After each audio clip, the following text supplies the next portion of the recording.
चलिए हम समझते हैं आज पल्लवन के अर्थ और उसकी परिभाषाओं को। पल्लवन का अगर हमें प्रश्न आता है तो हमको इसको किस तरह से लिखना है उसको समझने की कोशिश करते हैं। तो सबसे पहले हम देखते हैं पल्लवन क्या है। किसी निर्धारित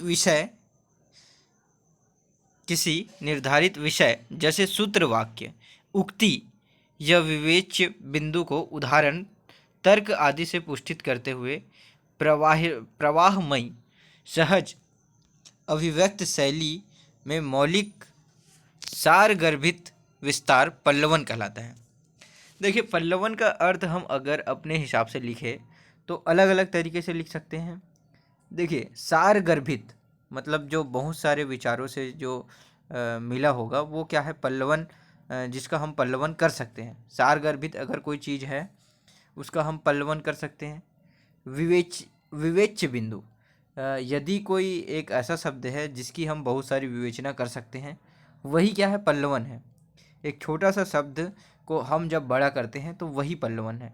पल्लवन का मुख्य अर्थ ही क्या होता है, विस्तार करना। पल्लवन का मुख्य अर्थ ही है विस्तार करना या फैलाना।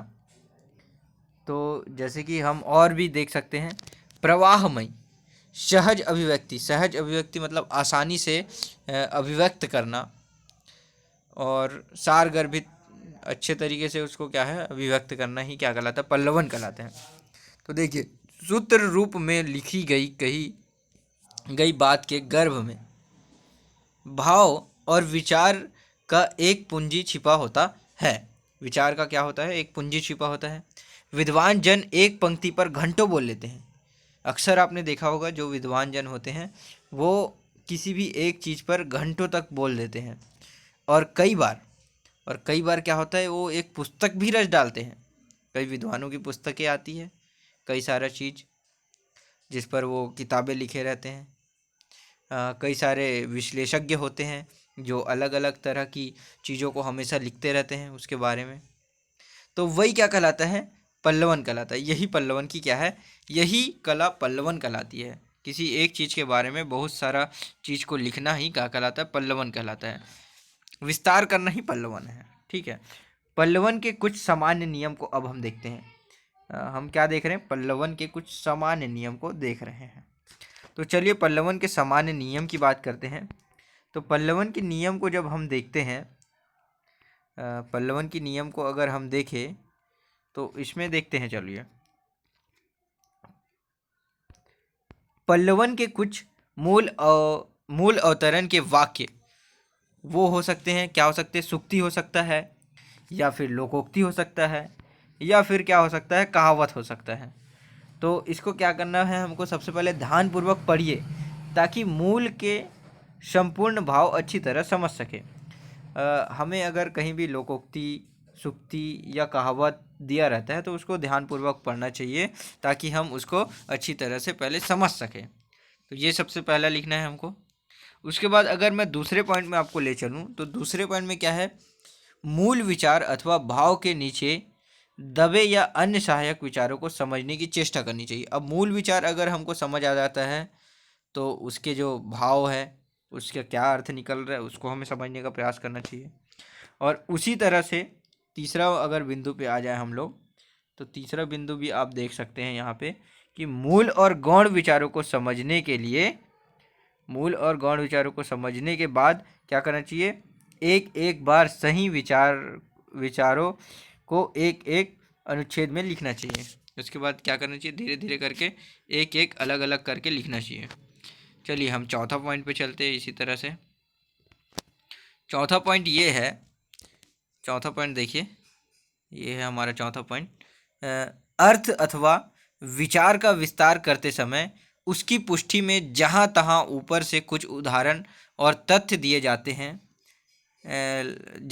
ठीक है, जा सकते हैं, तथ्य दिए जा सकते हैं। मतलब उसका कुछ भी अगर आपको उदाहरण जैसा लिखना है तो आप वहाँ पे उदाहरण भी दे सकते हैं या फिर अन्य चीज़ को भी वहाँ पे दर्शा सकते हैं। उसके बाद हम देखते हैं कि भाव और भाषा, भाव और भाषा की अभिव्यक्ति में पूरी स्पष्टता होनी चाहिए। आप जो भी भाषा में लिख रहे हैं वो क्या होना चाहिए, स्पष्ट होना चाहिए। स्पष्ट होना चाहिए और मौलिकता होनी चाहिए उसमें। मौलिकता मतलब किसी भी तरह से किसी को भेदभाव नहीं लगना चाहिए उसमें। तो ये हो जाएगी मौलिकता। और वो आपकी जो भाषा है वो सरल होनी चाहिए, अत्यंत कठिन नहीं होनी चाहिए, याद रखना।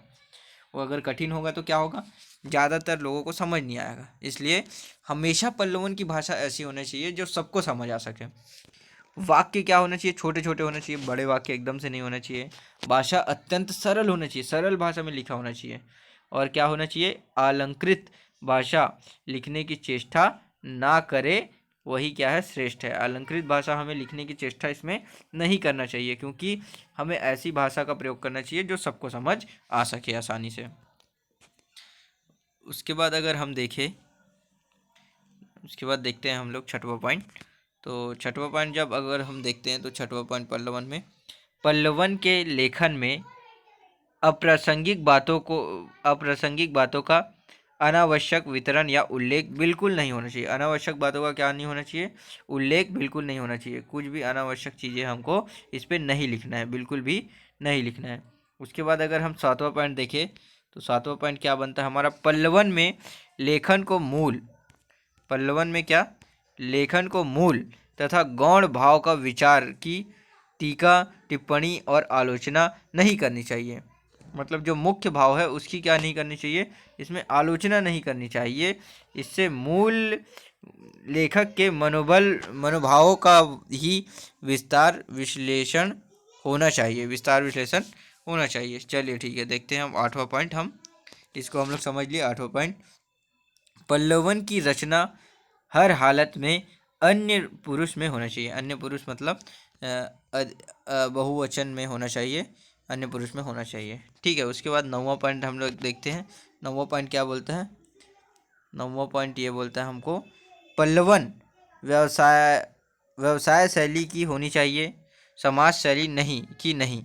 अतः इसमें बातों का विस्तार से लिखने का अभ्यास किया जाना चाहिए। ठीक है, बातों को विस्तार से लिखने का अभ्यास किया जाना चाहिए। उसके बाद हम 10वां पॉइंट भी इसका देख लेते हैं। तो अगर हम 10वां पॉइंट इसका देखें तो 10वां पॉइंट क्या है, पल्लवन में निबंधात्मकता का गुण होता है। पल्लवन जो है उसमें निबंधात्मकता का गुण होता है, मतलब निबंध जैसा गुण पल्लवन के अंदर होता है। तो ये थी पल्लवन के बारे में जानकारी। आशा करता हूँ आपको पसंद आया होगा। तो धन्यवाद आपका।